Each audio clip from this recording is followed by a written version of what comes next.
சூரா அத்தீன்.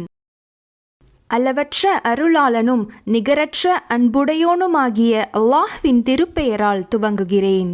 அத்தி மரத்தின் மீதும் ஒலிவ ஜைத்தூன் மரத்தின் மீதும் சத்தியமாக, தூர் சினாய் மலையின் மீதும் சத்தியமாக, அபயமளித்திடும் இந்த மக்கா நகரத்தின் மீதும் சத்தியமாக, திட்டமாக நாம் மனிதனை அழகிய வடிவில் படைத்தோம்.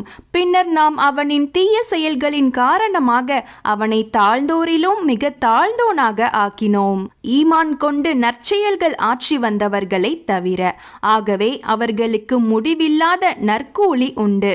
சான்றுகளுக்கு பின்னர் நபியே, நியாய தீர்ப்பு நாளை பற்றி உம்மை எது பொய்யாக்கிட முடியும்? அல்லாஹ் தீர்ப்பு வழங்குவோரிலெல்லாம் மிக்க மேலான தீர்ப்பு வழங்குபவனாக இல்லையா?